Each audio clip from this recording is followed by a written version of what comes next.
안녕하십니까. 기초성경 공부 제4과 죄와 싸워 승리할 수 있는 비결에 대한 부분들을 공부하도록 하겠습니다. 이제 성도가 구원을 받고 난 뒤에 신앙생활을 함에 있어서 자신 안에 있는 죄를 대면하게 되었을 때에 내가 분명히 구원을 받았는데 나는 여전히 죄를 생각하고 있구나. 내가 정말 구원을 받은 것인가 라고 스스로 묻게 되는 것이죠. 그러나 성경은 분명히 우리 안에 새 사람이 창조가 되었고 또 우리가 죄를 이겨서 승리할 수 있는 그 모든 조건들이 형성되었음을 하나님 말씀이 이에 대해서 증명하고 있다는 사실을 모르고 살아갑니다. 그것에 대한 모든 부분들을 오늘 성경을 공부하면서 밝히 알 수 있도록 해보도록 하겠습니다. 학습 목표는 다음과 같습니다. 죄의 의미와 죄를 짓게 하는 그 이유에 대해서 분명히 아실 필요가 있습니다. 두 번째는 죄를 이기기 위한 방법, 성경적인 방법을 우리 다 함께 공부해 보도록 하겠습니다. 이 두 가지 부분들에 대해서 명확하게 아신다면 여러분의 신앙생활은 보다 더 하나님께 승전고를 올려다 드릴 수 있게 될 것입니다. 분명한 사실은 영적 전쟁에는 중립지대가 없습니다. 분명히 피하식별이 분명하게 이루어질 수밖에 없죠. 반드시 어느 한편에 서 있어서 심지어 구원받은 성도들 중에서는 죄와 연루되어 있기 때문에 구원받은 하나님의 아들이면서도 마귀 편에 서 있는 사람들이 있을 수 있어요. 죄와 싸워서 그 승리하는 삶으로 하나님께 영광을 돌려드릴지 아니면 날마다 죄에게 패배하여서 하나님께 실망을 끼쳐 드릴지를 성도 각자가 결정을 하셔야 됩니다. 그 모든 것은 선택과 결정에 따라서 이루어지는 일임을 여러분 명심하실 필요가 있어요. 마귀가 성도를 공격할 때 크게 두 가지 부분들을 공략을 합니다. 첫 번째는 성도로 하여금 죄를 짓게 하는 데 있어요. 올가매고 쉽게 에워싸는 죄들 가운데서 넘어지게 만듭니다. 근데 두 가지 방법이 있다는 것을 성도들은 간과한데 바로 두 가지 전략은 뭐냐면 죄를 지은 성도가 다시금 일어서지 못하게 계속해서 억누르고 공격하는 데 있습니다. 무엇이 있을까요? 그 성도가 좋아하는 죄에 대한 쾌락이 무엇인지 약점을 너무 잘 알기 때문에 그런 부분들은 이제 제시하고 성도들이 그것을 받아들여서 죄의 진흙탕에 빠져서 헤어나오지 못하도록 만들고 있는 것이죠. 근데 오늘 성경 공부는 무엇입니까? 우리로 하여금 죄와 심판과 사망의 모든 저주로부터 우리를 해방시켜 주신 주 예수 그리스도의 그 능력으로 하나님께 합당한 승리를 가져다 드리기 위해서입니다. 여러분 그러한 삶을 살기를 원하십니까? 그러한 성도들에게 오늘 합당한 하나님의 말씀이 주어질 것입니다. 제일 첫 번째 명제는 무엇이죠? 죄는 하나님께서 정해놓은 법을 고의적으로 어기는 것을 의미하죠. 그리고 하나님께서 계신 곳을 고의적으로 떠나는 것, 이것이 죄입니다. 요한일서 3장 4절은 이렇게 말씀하고 계십니다. 누구든지 죄를 짓는 자는 율법도 위반하느니라. 이는 죄가 율법을 위반하는 것이기 때문이라 라고 말씀하고 계십니다. 하나님께서 정확하게 제시하신 모든 것들을 고의적으로 어기는 것, 이것이 성경은 죄라고 얘기하고 있습니다. 죄에 대한 두 번째 정의는 죄는 불의를 말하는 것입니다. 즉 의를 행하는 것이 무엇인지 알고 있으면서도 행하지 않는 것, 악을 행하는 것을 얘기하죠. 요한일서 5장 17절입니다. 모든 불의가 죄니라. 그런데 사망에 이르지 아니하는 죄가 있느니라. 모든 불의가 죄라고 성경은 우리에게 알려주고 있는 것이죠. 그래서 불의 가운데 있는 사람들은 속히 거기서 빠져나와야 합니다. 또한 죄에 대한 성경적 정의 세 번째는 죄는 선을 행할 줄 알면서도 행하지 않는 것입니다. 무엇이 옳은 것인지를 하나님께서 우리 안에 양심을 통해서 일깨워 주고 계세요. 근데 그것을 일부러 행하지 않는 것입니다. 야고보서 4장 17절은 이렇게 말씀하십니다. 그러므로 선을 행할 줄 알면서 그것을 행하지 아니하는 자에게는 그것이 그에게 죄가 되느니라고 말씀하고 계십니다. 명심하셔야 됩니다. 하나님께서 말씀과 성령과 우리 안의 양심과 또 성도들 간의 교제를 통해서 무엇이 옳고 그른지, 무엇이 하나님께서 기뻐하시는 일인지 알면서도 고의적으로 행하지 않는다면 여러분 그것이 죄라는 사실을 기억하셔야 돼요. 또 성경이 정의하는 죄에 대한 부분들은 사실상 이것으로 일단락된다고 볼 수가 있습니다. 하나님의 아들을 믿지 않는 것, 즉 주 예수 그리스도를 믿지 않는 것이 죄입니다. 요한복음 16장 9절은 이렇게 말씀하십니다. 죄에 대하여라 함은 그들이 나를 믿지 아니하기 때문이요 라고 말씀하고 계시죠. 그래서 이 세상에 있는 수많은 사람들에게 내려진 정죄는 무엇이죠?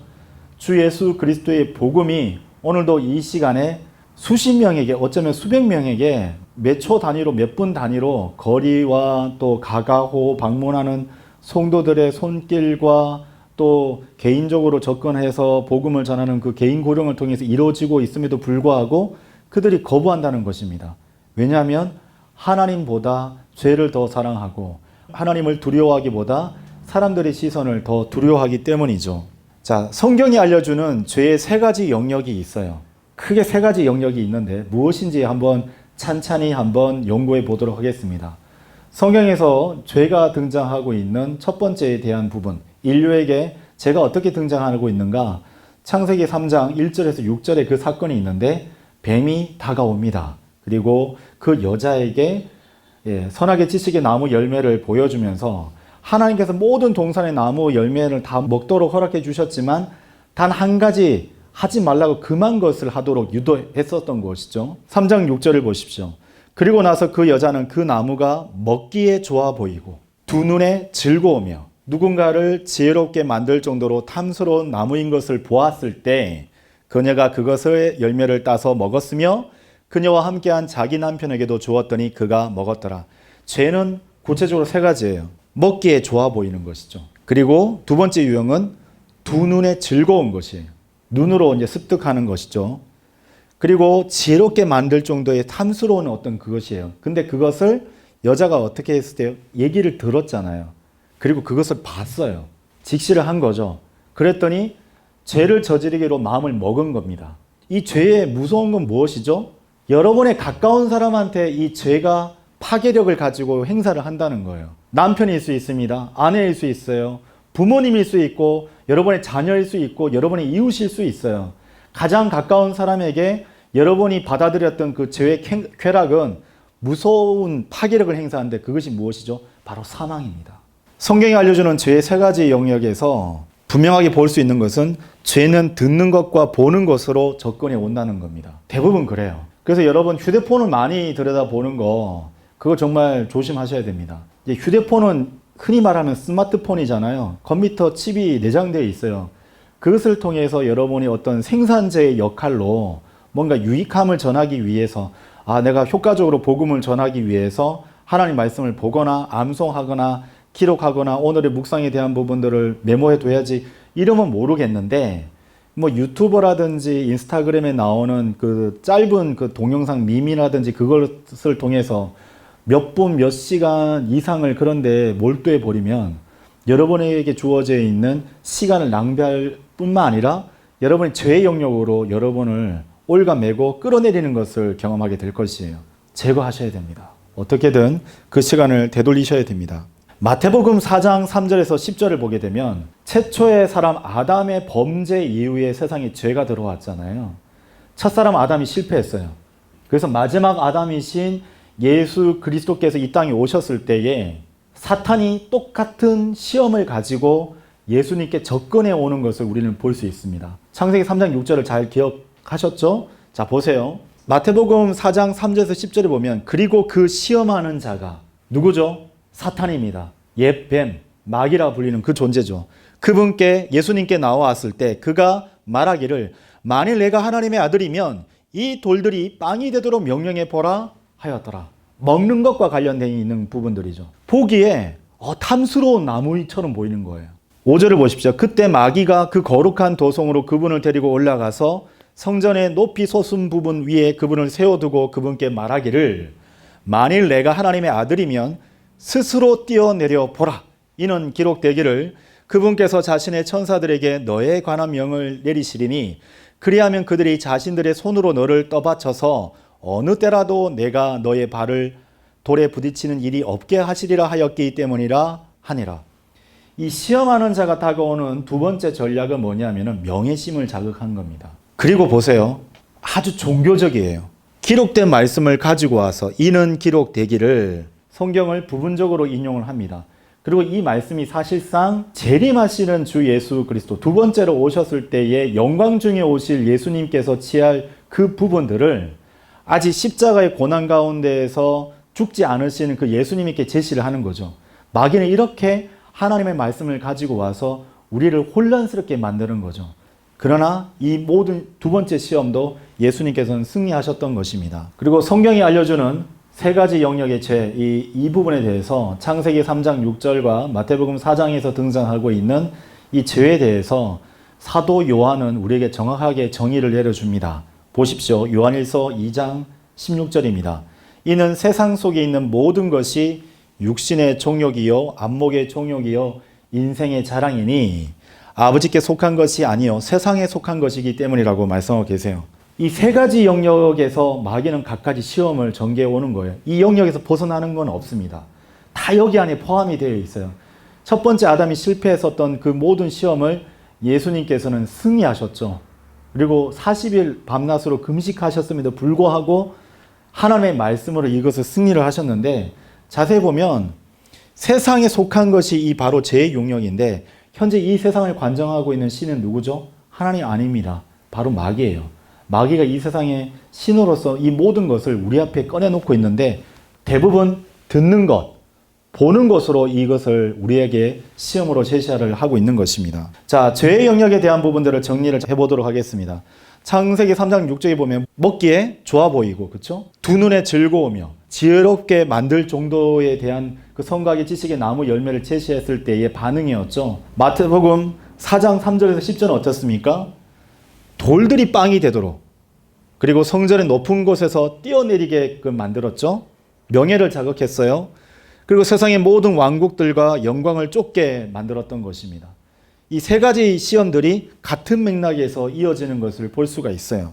그리고 이것을 요한 1서 2장 16절에서 정의를 내렸는데 육신의 종욕이라고 일컫습니다. 두 눈에 즐겁고 성전 높은 곳에서 뛰어내리게 하는 그런 모든 일련의 일들, 안목의 종욕이죠. 세상의 모든 왕국들과 영광을 쫓게 만드는 모든 부분들, 뭐죠? 인생의 자랑에 해당이 됩니다. 이 모든 것들이 우리의 모든 삶 가운데서 마귀가 갖가지 방법으로 시험하고 있는 거예요. 이것에 대한 영적 적용에 대한 부분들을 살펴보자면 육신의 종욕에 대한 부분들을 성도가 제대로 관장하지 못하고 받아들이고 있다면 자신의 만족을 최우선하고 있고, 이와 반대시에는 비협조적으로 나와요. 그 지역교회 내에서 이런 육신의 종욕 가운데에서 헤어나오지 못하는 시험받고 있는 성도가 있다. 그러면 일단 자기 만족이 제일 중요한 거예요. 자기의 모든 이득, 자신과 자신의 가족에 대한 이득을 최우선적으로 여깁니다. 희생당한다고 생각하면은 매우 교회에 대해서 비협조적으로 나오는 거죠. 예를 들어 자녀가 뭐 피아노 반주자이거나 아니면 교회 예배 찬송에 대한 부분에서 기여를 하고 있는 자녀예요. 그걸로 매번 칭송을 받고 있는데 부적합한 어떤 그런 내용들 때문에 내려와야 되는 일들이 있잖아요. 그러면 그것에 대해서 분노합니다. 왜냐하면 이 죄에 길들어 있기 때문이죠. 두 번째 우리가 얻게 되는 안목의 종욕에 따라서 지배받는 성도가 당하게 되는 여러 가지 일들이 있는데, 쾌락에 민감합니다.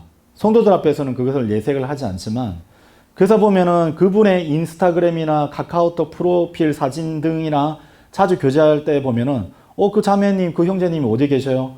어디 또 여행 가셨다고 그래요. 카톡 푸사라든지 막 인스타그램 보면은 어느 유명한 식당 가서 막 먹는 것, 입는 것, 막 그런 부분들을 막 성도들 앞에 자랑하기 위해서 보라고, 난 이러한 삶을 살고 있다고 그렇게 자랑을 합니다. 근데 사실상 쾌락에 민감하고 그것을 따라가지 못하는 것을 못마땅히 여기는 마음의 심성이 형성이 되어 있어요. 그래서 교회 내에서 매우 외향적이고 육신적인 모습을 나타내 보입니다. 만약 성도가 인생의 자랑에 대한 시험을 극복하지 못하게 될 경우에는 그 성도에게 무엇이 드러나냐면 명예와 권력에 익숙하고 그리스도를 부끄러워하고 숨긴다는 형상이 있어요. 그러니까 명예와 권력이 뭐냐면 자신이 드러나고 자신의 어떤 권위가 행사될 수 있는 부분들에 대해서는 가슴을 피면서 하게 되지만, 만약 그렇지 못하는 일련의 일들에 대해서는 여지없이 교회에 대해서 불만을 가지게 되죠. 그런 결정에 대해서 받아들이지 못합니다. 게다가 이런 사람들은 예수님을 증거하지 않아요. 매우 부끄럽게 여깁니다. 감춰요. 그래서 복음 전도 기도를 하겠습니다라고 하면은 어느 순간인가 소리 소문 없이 그 자리에 등장하지 않고 바쁘다는 핑계로 매번 빠지기 일쑤입니다. 그렇다면 죄를 짓는 이유는 무엇이 있겠습니까? 그것은 성경이 우리 모두가 아담으로부터 죄의 본성을 물려받았기 때문이라고 말씀하고 계십니다. 로마서 5장 12절입니다.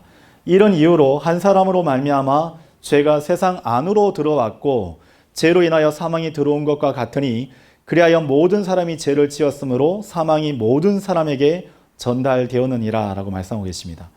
첫사람 아담의 범죄로 말미암아 죄가 세상에 들어왔고 그 죄로 사망이 모든 사람들에게 전달이 된 것이죠. 그러면 수많은 사람들이 이제 이렇게 얘기해요. 그러면 죄를 짓는 것은 당연한 거 아니냐. 그러면 하나님께서 거룩하고 공의로우시다고 해서 우리를 죄인이라고 정죄를 하고 심판받아 지옥에 가게끔 하는 것은 잘못되지 않았느냐. 그러니까 우리가 저지르고 있는 죄는 그냥 자연스러운 것이다 라고 얘기하는데 성경은 그렇지 않다고 얘기하고 계십니다. 야고보서 1장 13절에서 14절은 이렇게 말씀하십니다. 아무도 자신이 시험을 당할 때 나는 하나님께 시험을 받는다라고 말하지 말라. 이는 하나님께서는 악으로 시험을 당할 수 없으시며 또한 그분께서 어떤 사람도 악으로 시험하지 아니하시기 때문이라. 그러나 그가 자기 자신의 정욕에 이끌려 우리 안에 있는 죄의 본성에 따라서 정욕에 이끌려 유혹을 받을 때 모든 사람이 저마다 시험을 받는 것이라 라고 성경은 말씀해 주고 계시는 것입니다. 우리가 왜 죄를 저지르는 거죠? 그 모든 책임이 하나님께 있는 것입니까? 성경은 그렇지 않다고 말씀하십니다. 우리가 정욕에 이끌려 우리가 그 유혹을 받아들이면 우리는 즉각적으로 죄 가운데 들어가게 되는 것입니다. 고린도 후서 4장 16절은 구원받은 성도 안에 무엇이 형성이 됐느냐라고 물었을 때 해답이 되는 성경 구절입니다. 그 까닭에 우리가 낙담하지 아니하노라. 오히려 우리의 겉사람은 낡아지나 그럼에도 속사람은 날마다 새롭게 되는도다 라고 말씀하고 계십니다. 우리가 예수님을 믿었더니 우리 안에 속사람, 즉 새 사람이 형성이 된 것이죠. 그러니까 우리 안에 이 양립되는 두 가지 본성이 형성이 되게 된 겁니다. 아담을 따라 죄를 추구하는 옛 본성이 있고 그 다음에 우리가 거듭났을 때에 새 사람, 즉 속사람을 통해서 하나님의 본성을 추구하고 있는 또 다른 우리가 형성이 되게 된 거예요. 이것을 잘 아셔야 됩니다. 그래서 여러분은 죄의 본성이 우리 안에 있다는 것을 인정하셔야 됩니다. 당연한 거예요. 또 한편으로 우리가 이 죄의 본성을 끌어내고 하나님의 본성을 우리 삶 가운데서 실현시킬 수도 있는 거예요. 우리가 구원받기 전에 있던 영역을 겉사람, 곧 옛사람이라고 성경은 명명하고 계십니다. 죄의 본성을 가지고 있고요. 마귀는 이 겉사람을 관장할 수가 있어요. 우리가 자칫 죄를 선택하게 되면 마귀가 우리를 관장할 수 있게 되는 겁니다. 우리의 고삐를 마귀에게 내어줄 수 있게 되는 거죠. 이와 반대로 우리 안에 있는 속사람, 즉 새 사람이 형성이 되어 있는데 그리스도의 형상을 가지고 있어요. 그리고 성령님께서 이 속사람을 관장하시는 겁니다. 그래서 우리의 의지가 우리가 하나님 말씀대로 살아가기를 원합니다. 성령으로 충만케 해 주십시오라고 기도하고 하나님께 나아가면 성령님께서 우리를 관장하시는 거예요. 매 순간을 하나님께 영광을 올려드리는 삶을 살 수 있게 되는 것입니다. 이 새 사람에 대한 부분들을 조금 더 살펴보도록 하죠. 요한복음 1장 12절에서 13절입니다. 그러나 그분께서는 그분을 받아들인 자들에게 다 하나님의 아들들이 되는 권능을 주셨으니 곧 그분의 아들을 믿는 자들에게니라. 그들은 혈통으로 태어난 것도 아니요 육신의 뜻에서 태어난 것도 아니며 사람의 뜻에서 태어난 것도 아니니 오직 하나님께로부터 태어났느니라. 거듭났잖아요. 성령께서 우리 안에 들어오셔서 우리의 죽었던 영을 다시 태어나게 해주셨잖아요. 그때 우리는 하나님의 아들들이 되게 된 것입니다. 하나님을 감히 아바 아버지라 부를 수 있게 된 것이죠. 이에 대해서 베드로후서 1장 4절은 이렇게 말씀하고 계십니다. 그것들로 말미암아 우리에게 지극히 위대하고 보배로운 약속들이 주어졌으니 이것들로 인하여 너희가 하나님의 본성의 동참자들이 되어 정욕을 통하여 세상 속에 있게 된 부패를 벗어나게 하려 함이라 라고 말씀하고 계십니다. 우리 안에 계신 성령님께서는 우리가 옛 본성을 따라서 살지 아니하고 하나님의 본성을 따라서 하나님께 합당한 영광을 돌려드릴 수 있도록 우리를 친히 이끄실 수가 있으세요. 결정적인 것은 우리가 내어 드리는 것입니다. 내어드리지 않으면 이런 일은 일어나지 않게 되는 것이죠. 요한일서 3장 9절은 이렇게 말씀하십니다. 누구든지 하나님께로부터 태어난 자는 죄를 짓지 아니하노니라. 구원파가 이 성경 구절을 속단위해서 구원받으면 죄를 짓지 아니하기 때문에 우리가 행하는 모든 것들은 죄가 아니다라고 선언해 버렸습니다. 그것은 비성경적인 것뿐만 아니라 매우 마귀적인 교리예요. 그렇지 않습니다. 이거는 속사람과 겉사람에 대한 부분들, 즉 새사람과 옛사람에 대한 성경적 교리를 제대로 모르기 때문에 발언을 한 것이죠. 근데 우리 안에 이렇게 새사람은 죄를 짓지 않는 영역 가운데 있는 것입니다. 이는 그분의 씨가 그의 안에서 남아있기 때문이라. 그런즉 그는 죄를 지을 수 없나니 그가 하나님께로부터 태어난 까닭이라. 그래서 우리 안에 속사람은 죄를 저지르지 않을 수 있습니다. 그 모든 것을 다 갖췄어요. 우리가 하나님께 내어드리면 우리는 거룩한 삶을 살 수 있어요. 거룩하신 하나님과 친밀한 관계를 유지할 수 있습니다. 매우 밀착한 관계를 유지할 수 있어요. 보통 사람들 관계가 어떤 부분들로 드러나는 거죠? 스킨십을 통해서 알 수 있잖아요. 스킨십의 정도가 매우 깊은 단계가 누구죠? 부부간의 관계잖아요. 부부간의 관계가 스킨십이 없다. 그럼 뭔가 문제가 있는 거예요. 가족 간에도 마찬가지입니다. 친밀감이 뭘로 드러나는 거죠? 스킨십으로 나죠. 밀착합니다. 서로 부둥켜 안고 볼을 비비고 안아주고 다독거리고 그런 스킨십이 일어나야 돼요. 친구들도 마찬가지죠. 친한 친구일수록 어깨 동무하고 손도 잡고 막 끌어안아주고 다독거려주고 격려하고 그렇죠. 근데 친하지 않는 관계가 친한 척하면서 막 다가와서 안으려고 하면 그만큼 어색하거나 불편한 관계는 없을 테죠. 하나님의 관계가 밀착되기를 원하십니까? 그렇다면 여러분 안에 형성되어 있는 그리스도의 본성을 따라 성령 하나님께 여러분 자신을 내어드리십시오. 그러면 그런 일이 여러분의 신앙생활 가운데서 실현될 수 있게 되는 것입니다. 다시 한 번 더 정리해드리면 이 구원받은 성도 안에는 여전히 겉사람이 있는 거예요. 죽은 게 아닙니다. 끝난 게 아니에요.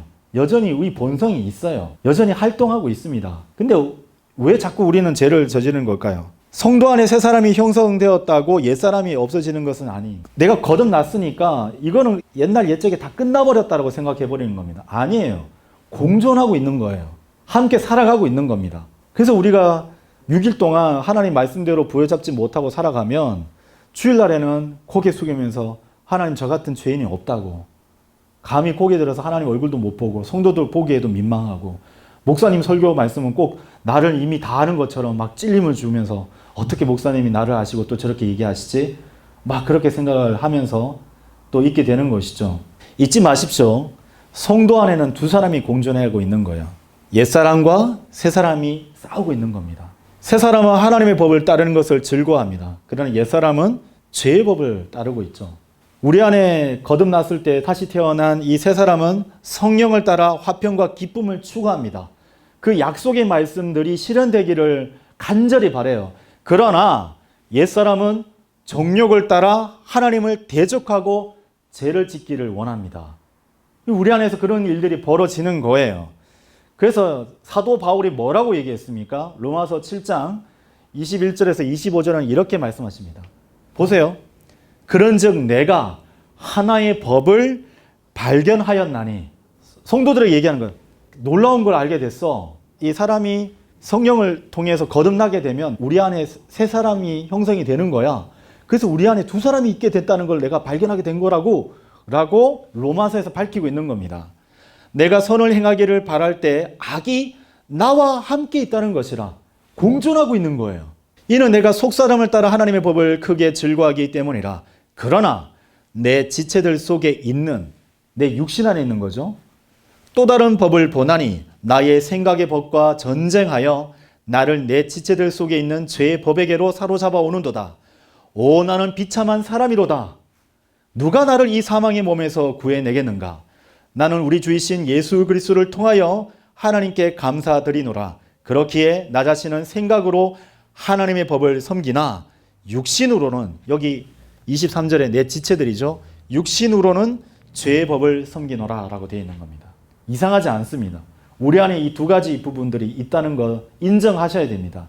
그렇다면 하나님께서는 구원받은 우리의 죄를 어떻게 보고 계시는 것인지, 성경이 뭐라 말씀하시는지를 함께 살펴보도록 하겠습니다. 여러분 아셔야 됩니다. 우리의 죄는 이미 갈보리 십자가에서 이미 심판받았어요. 이미 다 처리된 거예요. 갈라디아서 3장 13절은 이렇게 말씀하십니다. 그리스도께서 우리를 위하여 저주가 되시어 죄인인 우리를 대신하셔서 저주가 되시어 율법의 저주로부터 우리를 구속하셨느니라. 자신의 피값으로 주고 우리를 사신 것이에요. 이는 기록되기를 나무에 달리는 모든 이는 저마다 저주를 받느니라 하기 때문이라. 로마서 4장 25절도 보십시오. 그분께서는 우리의 범죄들로 인하여 넘겨지셨으며 우리의 칭의를 위하여 다시 일으켜지셨느니라. 우리에게 의롭다라고 하실 수 있는 분은 다름 아닌 하나님이십니다. 근데 이 모든 것은 대가가 지불되어야 돼요. 합당한 대가. 거룩하신 하나님의 그 기준을 충족시켜야 됩니다. 세상에 있던 어떤 종교도 이것을 만족시킬 수가 없었으나 오직 하나님의 아들께서 이 땅에 오셔서 그 모든 조건을 충족하시고 그 대가를 지불해 주신 것이에요. 그 일이 언제 일어난 것이죠? 갈보리 십자가에서 일어난 것입니다. 고린도후서 5장 21절입니다. 이는 하나님께서 죄를 전혀 모르셨던 예수님을 우리를 위하여 죄가 되게 하셨기 때문이니 우리로 하여금 그분 안에서 하나님의 의가 되게 하려 하심이라. 여러분 이 사실을 믿으십니까? 예수님을 통해서 우리의 더럽혀져 있는 그런 누더기와 같은 옷들이 예수님의 그 순백색의 그 거룩한 옷으로 바꿔 입게 된 것이에요. 하나님의 의가 되게 된 것입니다. 그래서 예수님께서는 우리를 위해서 죄와 저주가 되셨고 우리가 받아야 될 그 심판을 갈보리 십자가에서 죽으시고 장사되셨다가 3일 만에 부활하셔서 다 처리해 주신 것입니다. 이것이 복음입니다. 근데 우리가 계속 이런 사실을 알면서도 계속 죄 가운데 거하게 되면 어떻게 되는 것인가? 아버지가 아들을 징계하듯이 하나님께서 우리를 징계하실 것이라고 성경은 말씀하고 계십니다. 히브리서 12장 5절에서 11절입니다. 나의 아들아 너는 주의 징계를 멸시하지 말고 내가 그분께 꾸짖음을 받을 때 낙심하지 말라. 이는 주께서 사랑하시는 자를 친히 징계하시고 그분께서 받아들이시는 모든 아들마다 책찍질하시기 때문이라. 만일 너희가 징계를 견디어낸다면 하나님께서 아들들을 대하듯 너희를 대해 주시느니라. 그런즉 아버지가 징계하지 않는 자가 무슨 아들이냐? 그러나 만일 모두가 동참자들이 되는 징계가 너에게 없다면 그때 너희는 아들들이 아닌 사생아들이로다. 더욱이 우리를 바로잡았던 우리 육신의 아버지들이 있었으며 우리가 그들을 경외하였거든 하물며 영들의 아버지께는 우리가 더욱 복종하여 살아야 하지 않겠느냐라고 성경은 말씀하고 계시죠. 하나님께서 우리가 죄를 지었어요. 그러면 그 죄에 대해서 사랑하는 아들을 징계하듯이 우리를 대하신다고 성경은 말씀하고 계시는 것입니다. 히브리서 12장 5절에서 11절입니다. 이는 그들이 진실로 그들 자신이 기뻐하는 대로 우리를 며칠 동안 징계하였으나 그분께서는 우리의 유익을 위하여 징계하셨기 때문이니 우리가 그 벌을 받는 이유는 우리의 유익을 위해서예요. 우리로 하여금 그분의 거룩함에 동참자들이 되게 하려 하심이라.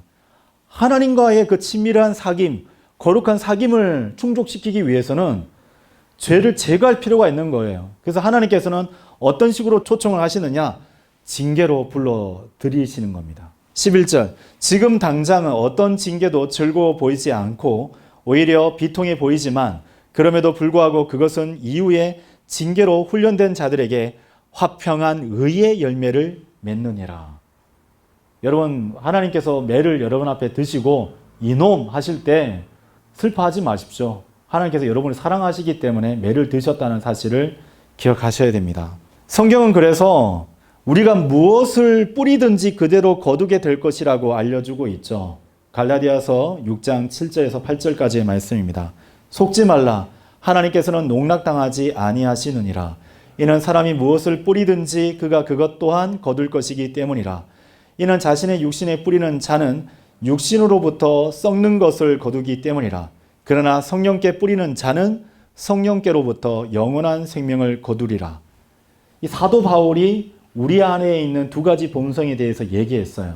어디다가 여러분 투자하시겠습니까? 어디다가 여러분이 집중하게 됐냐에 따라서 사망을 거두거나 때로는 영원한 것을 거두게 되는 것이죠. 그리고 우리가 뿌리는 모든 것들은 실제적으로 우리가 구원받고 난 이후에 그리스도의 심판석과 직접적인 연관성이 있습니다. 우리가 이제 앞으로 받을 유업과 상급에 대한 것과 깊은 관련성이 있죠. 그래서 뭐 이 부분을 곡해가지고 성령 안에서 살아가는 모든 삶이 입증되지 않으면 그 사람은 처음부터 구원받지 않는 것이야 라고 하는 것은 성경을 잘 모르고 얘기하는 그런 성경 교사들의 말입니다. 받아들이시면 안 돼요. 이것은 구원과는 무관한 것이고 우리의 생활 방식과 밀접한 관련이 있는 부분들이에요. 무엇을 뿌릴 것인지에 따라서 여러분은 그대로 거두게 될 것이라고 성경을 알려주고 계십니다. 그렇다면 죄와 싸워서 이길 수 있는 비결, 승리할 수 있는 비결은 무엇이 있겠습니까? 그 첫 번째로 우리 자신 안에 있는 죄를 정면으로 쳐다보고 돌아봐야 합니다.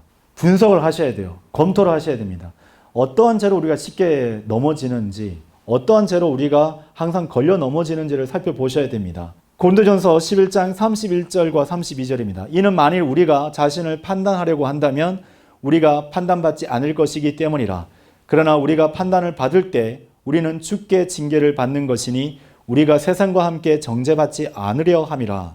우리가 우리 자신을 여러 번 판단하면요, 하나님께서 우리를 세상과 함께 정죄받도록 내버려 두지 아니하실 것이에요. 그래서 우리에 대한 부분들을 정확하게 판단하셔야 됩니다. 거기서부터 시작하셔야 돼요.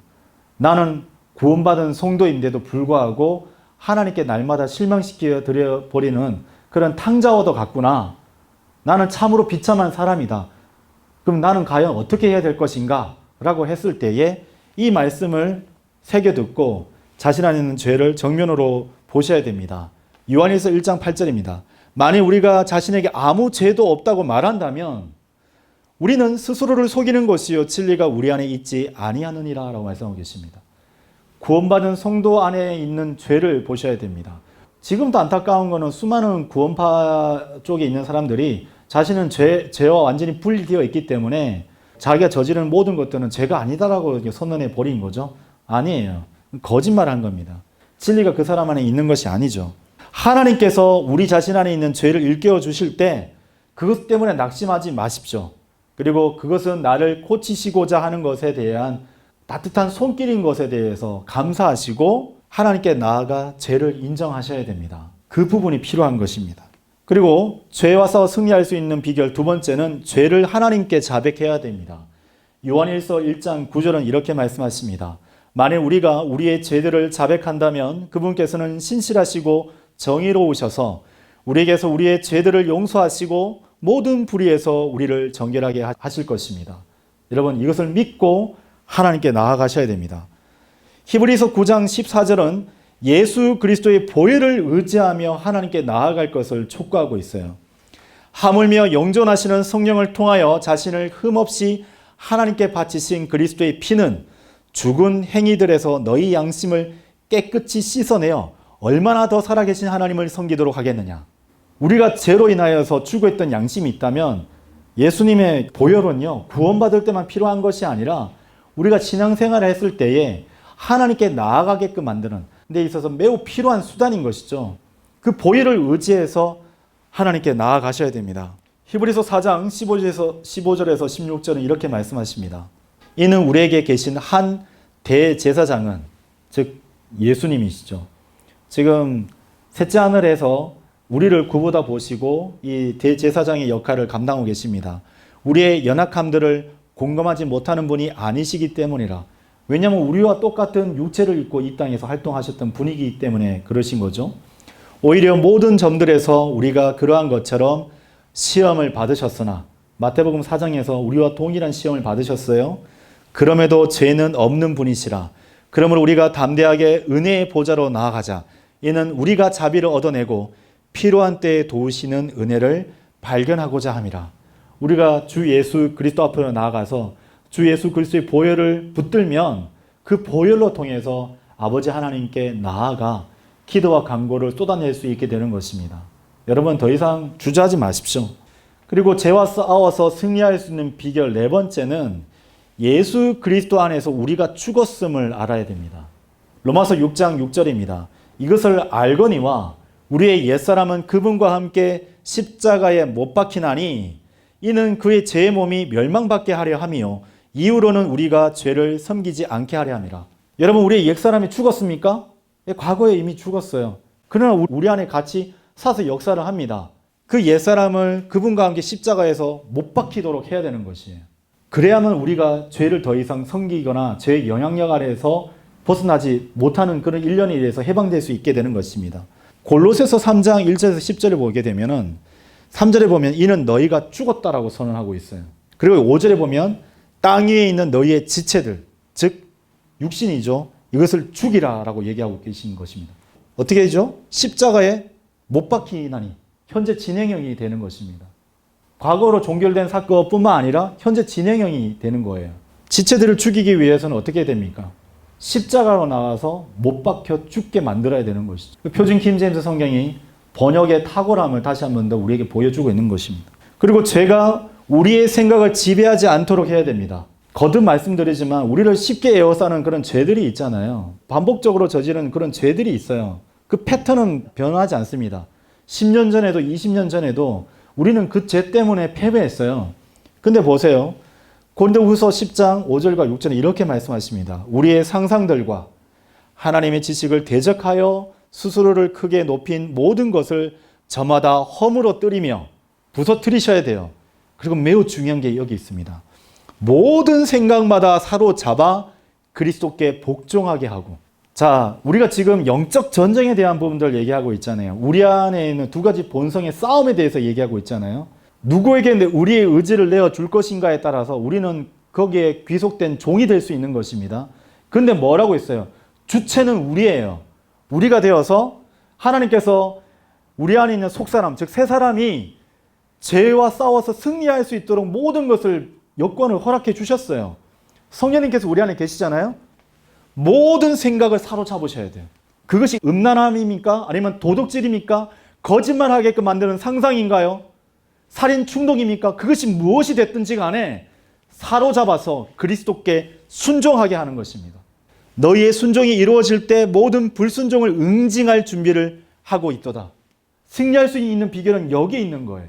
갈라디아서 5장 24절입니다. 그런즉 그리스도께 속한 자들은 그 육신과 함께 욕정들과 욕망들을 십자가에 못 박았느니라 라고 하고 있는 것이죠. 모든 생각들을 사로잡아서 예수님께서 십자가를 통해서 승리하셨듯이 모든 것을 어떻게 해야 됩니까? 못 박아야 되는 것입니다. 그것을 통해서 승리를 쟁취할 수 있게 되는 거예요. 특히 저는 이 메시지를 그리스도 예수 안에 있는 젊은 청년들이 봤으면 좋겠어요. 오늘날처럼 음란함이 이 세대를 장악하는 때는 아마 드물 것입니다. 소돔과 고모라와 같은 때 10년 전에도 20년 전에도 그러했지만 특히나 요즘은 더 심각한 것 같아요. 그런 부분들에 대해서 순결함을 유지해 간다는 것이 얼마나 어렵겠습니까? 그런데 해답은 성경 안에 있는 거예요. 모든 생각을 사로잡아서 그리스도께 순종케 하는 것, 십자가에 못 박게 하는 것이죠. 그리스도께 맡기시면 됩니다. 그러면 우리의 모든 생각의 지배로부터 벗어날 수 있게 되는 것입니다. 여섯 번째는 육신을 위한 기회와 계획을 폐기해야 됩니다. 내 앞으로 교회에서 모든 일정 마치면 집에 가서 TV 켜고 내가 보고 싶은 그런 동영상, 모든 음악 이제 마음껏 들어야지, 보고 들어야지? 아니에요. 그런 기회와 계획을 폐기하셔야 돼요.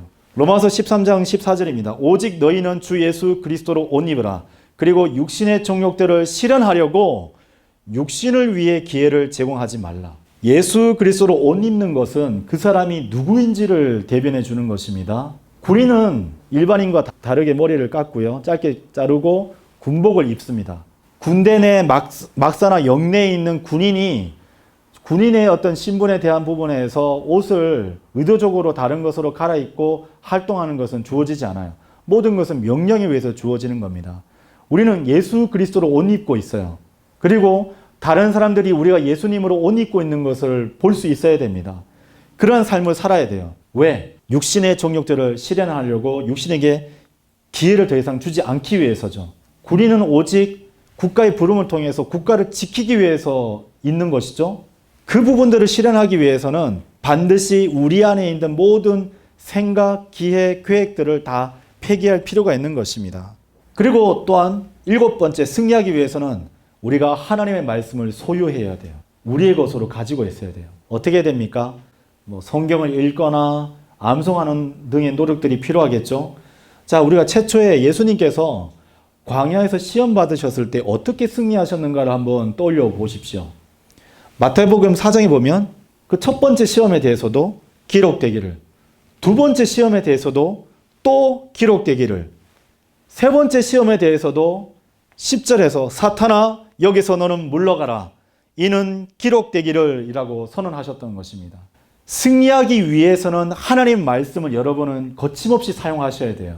그 말씀이 어디 있는지, 내가 쉽게 넘어지게 만드는 어떤 그런 죄들이 있습니까? 그러면 거기에 합당한 하나님의 말씀을 붙들으셔야 돼요. 사탄아 물러가라 이는 하나님 말씀이 기록되기를 여러분이 선언하셔야 됩니다.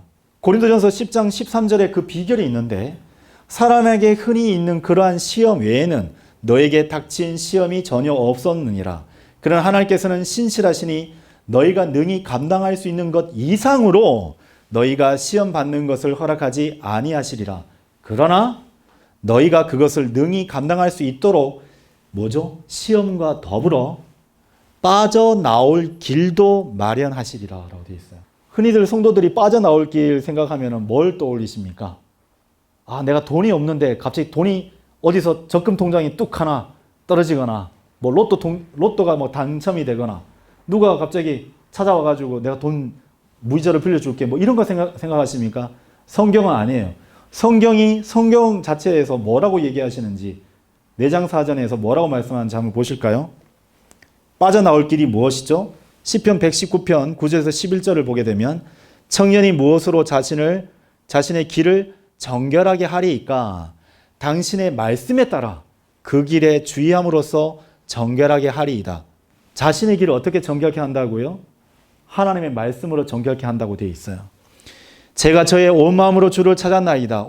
제가 주의 명령들에서 떠나 방황하지 아니하게 하소서. 제가 당신의 말씀을 제 마음속에 간직하여 싸우니 제가 당신을 대적하여 죄를 짓지 아니하려 함이니이다. 시험이 닥쳐왔어요. 이겨내셨던 예수님을 한번 떠올려 보십시오.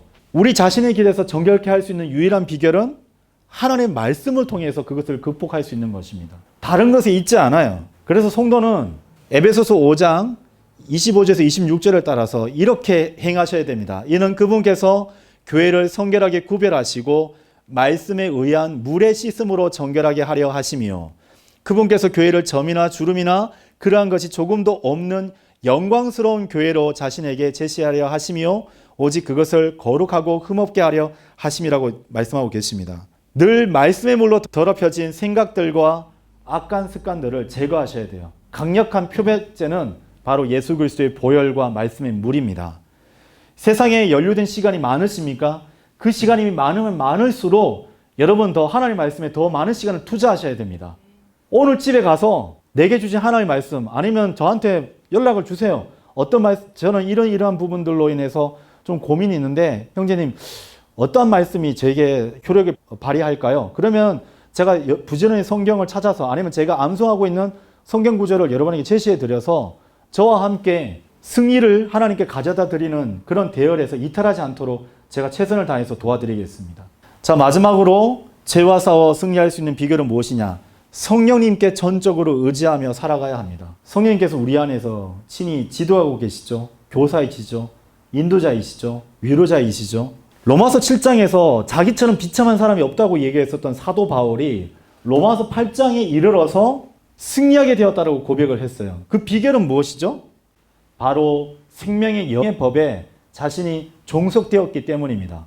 우리가 가진 의지를 가지고 어느 쪽을 선택하느냐에 따라서 하나님의 사람이 될지, 아니면 구원을 받았지만 여전히 마귀 편에 선 사람들이 될지가 결정이 되게 되는 거예요. 로마서 8장 1절에서 13절까지의 말씀을 보게 되면, 이는 그리스도 예수 안에 있는 생명의 영의 법이 나를 죄와 사망의 법으로부터 자유롭게 하였기 때문이라.